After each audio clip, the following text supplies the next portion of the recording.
പരിശുദ്ധമായ മുഹമ്മദ് നബി സല്ലല്ലാഹു അലൈഹി വസല്ലമ തങ്ങൾ ഇവിടെ പഠിപ്പിച്ചു കൊടുത്ത വലിയ ആശയമാണ് ഭാര്യ ഭർത്താവിനോട് കൂടെ എങ്ങനെ സന്തോഷത്തിൽ ജീവിക്കാം, ഭർത്താവ് ഭാര്യയോട് കൂടെ എങ്ങനെ സന്തോഷത്തിൽ ജീവിക്കാം.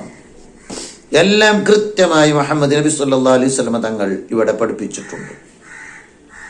സ്ത്രീകളെ അടിച്ച് അവരെ പ്രയാസപ്പെടുത്തി അവരെ ഒതുക്കിക്കളഞ്ഞ് ബുദ്ധിമുട്ടാക്കുന്നവർ, വാക്കുകൊണ്ട് ചീത്ത പറയുന്നവർ, നാക്കുകൊണ്ട് ചീത്ത പറയുന്നവർ ഉണ്ട്.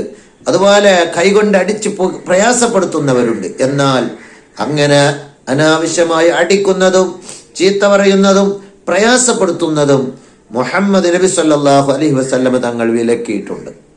അവിടുന്ന് പഠിപ്പിച്ച ആശയം ഇസ്തൗസു ബിന്നിസാഇ ഖൈറാ, നിങ്ങൾ സ്ത്രീകളോട് നന്മ ഉപദേശിച്ചു കൊടുക്കുക. അവരെ അടിച്ച് പ്രയാസപ്പെടുത്തലല്ല, ചീത്ത പറയണമെന്നല്ല നബി സല്ലല്ലാഹു അലൈഹി വസല്ലം തങ്ങൾ പറഞ്ഞത്. നന്മയുള്ള കാര്യങ്ങൾ അവരിൽ നിന്നും ഉണ്ടാവണമെന്ന് നിങ്ങൾക്ക് ആഗ്രഹമുണ്ടെങ്കിൽ നല്ല നിലക്ക് ഉപദേശം പറയുക. അവരെ ഇകഴ്ത്തലല്ല, അവരെ നിസ്സാരപ്പെടുത്തലല്ല, അവരെ പ്രയാസപ്പെടുത്തലല്ല, അവരെ അവഗണിക്കലല്ല, അവരെ മോശമാക്കലല്ല, മറിച്ച് നല്ല നിലക്ക് അവർക്ക് ഉപദേശം പറഞ്ഞു കൊടുക്കുക.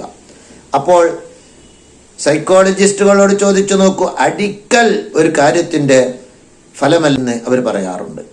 എങ്കിൽ പിന്നെ എന്താണ് ഫലം? എന്താണ് അവിടെ ചെയ്യേണ്ട കാര്യം? ഇസ്തൗസു ബിന്നിസാഇ ഖൈറാ, നന്മകൾ വസിയ്യത്ത് ചെയ്യുക, അവരോട് സന്തോഷത്തോടെ പറഞ്ഞ് മനസ്സിലാക്കി കൊടുക്കുക. ഇങ്ങനെയാണ് ചെയ്യേണ്ടത് കേട്ടോ എന്ന്. അല്ലാതെ ചീത്ത പറയണം എന്നല്ല നബി സല്ലല്ലാഹു അലൈഹി വസല്ലം തങ്ങൾ പറഞ്ഞത്. എന്നിട്ട് അവിടുന്ന് പറഞ്ഞു, ഫഇന്നൽ മർഅത ഖുലിഖത് മിൻ ദല, സ്ത്രീയെ പടക്കപ്പെട്ടത് ആദം അലൈഹിസ്സലാമിന്റെ വാരിയെല്ലിൽ നിന്ന് ഒരു അല്പം എടുത്ത് ആ അണുവിൽ നിന്നാണ്. വഇന്ന വജമാ ഫിൽ ദലി അലാ, വാരിയെല്ലിൽ ഏറ്റവും വളഞ്ഞ ഭാഗം അതിന്റെ മുകൾ ഭാഗമാണ്. അവിടെ നിന്നാണ് ആദ്യ സ്ത്രീയെ പടക്കപ്പെട്ടത്. സ്ത്രീകളെ അവരുടെ പ്രകൃതിയിൽ ചില ന്യൂനതകൾ കണ്ടാൽ നീ അതിനെ നേരെയാക്കണം, ചുമ്മാക്കണം എന്ന് കരുതിയാൽ നിനക്ക് സാധ്യമല്ല. മുഹമ്മദ് നബി സല്ലല്ലാഹു അലൈഹി വസല്ലം തങ്ങൾ അവരുടെ സ്വഭാവം മനസ്സിലാക്കിക്കൊണ്ടും അള്ളാഹുവിന്റെ കൽപ്പന കൊണ്ടും പഠിപ്പിക്കുകയാണ്. കസർത്ത, നീ അവരെ പൊട്ടിക്കേണ്ടി വരും.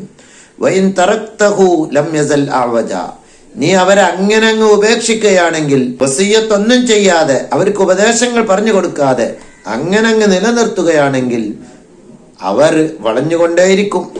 മറിച്ച് ഫസ്തൗസു ബിന്നിസാ, സ്ത്രീകൾക്ക് നിങ്ങൾ വസിയ്യത്ത് ചെയ്യുക, ഉപദേശങ്ങൾ പറഞ്ഞു കൊടുക്കുക.